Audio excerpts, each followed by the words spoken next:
Have you ever said to yourself, I can't take it anymore? How can I handle all of these constant challenges, crises, ordeals? I can't keep going. I'm done. I'm finished. Stop the world. I gotta get off. How do we cope with the constant barrage of crisis after crisis? How do we handle that emotionally? In this workshop, part 2 of When the Going Gets Tough, I'm going to share with you the answer to how to handle life's emotional equanimity in the face of adversity. Each of us has a public mission and a private mission in this world.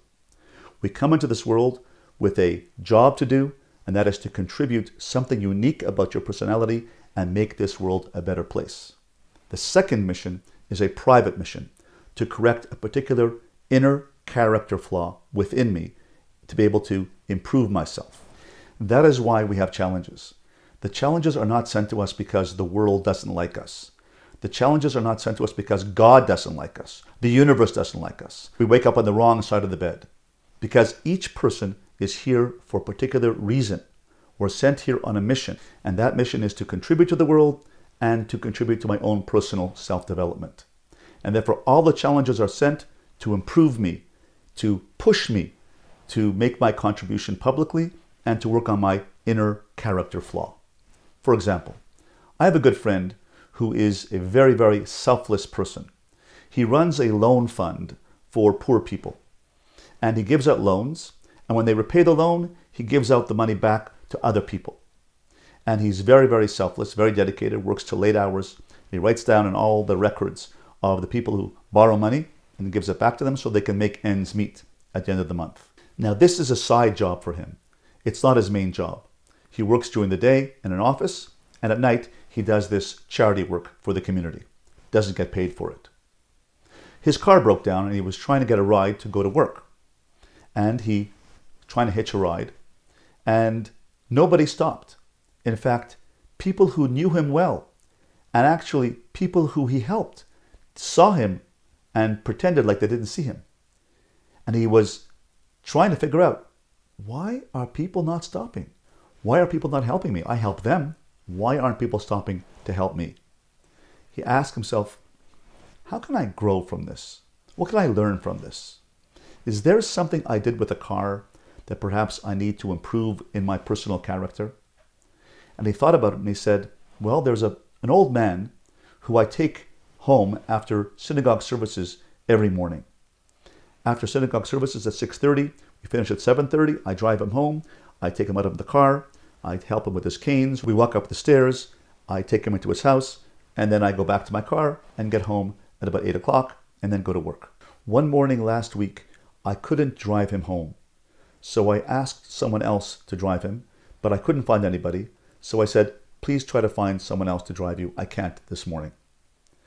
That morning he had to wait for about an hour for someone to drive him home.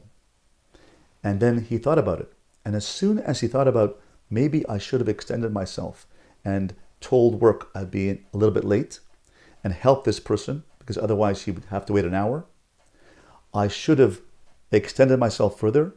At that second, when he had that thought, someone stopped to pick him up. He realized, there's a reason. There's a measure for measure reason why this happened to me, that nobody was picking me up. And if I improve my character, then I get the point. I get the point that the universe or God is teaching me, and therefore I can correct my personal flaw of perhaps being more selfless, and therefore he got picked up. There's another story of a woman who came home from work, and she's usually relying on her husband to make dinner, to deal with the kids, to get them ready for bed, and then she helps to put them to bed when she gets home. Well, one particular day, the kids were particularly rowdy. The father had not had time to make dinner, and the house was a shambles. She came in and she said, this house is a total mess. I can't believe you didn't get the kids ready. I can't believe dinner is not ready. What is going on here? She said, you are triggering me with your behavior, and I can't take this. And she let him have it. He said to her, you know something? I try to work. This was not a particularly easy day for me.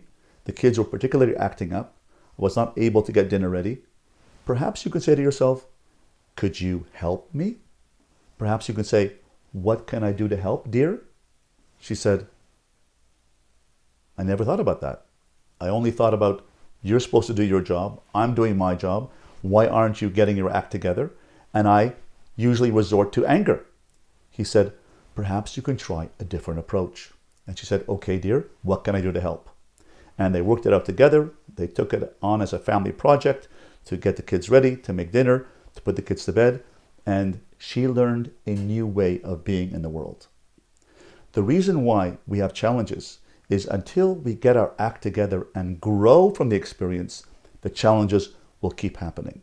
Once the challenge is met and we learn how to grow in character by making our unique contribution to the world and by correcting a personal character flaw, then we will have learned the lesson of the challenge, the crisis, the ordeal, and that is personal growth. I can help you figure out your messages and your ordeals and crises and how you can grow in your public mission and your private mission through a private consultation through Wisdom Coaching. If you'd like to have a 15-minute free consultation with me, contact me at the details on the description below for a 15-minute consultation, and check out my book, When the Going Gets Tough. To listen to part 3 of the series, please click on the next video popping up on your screen.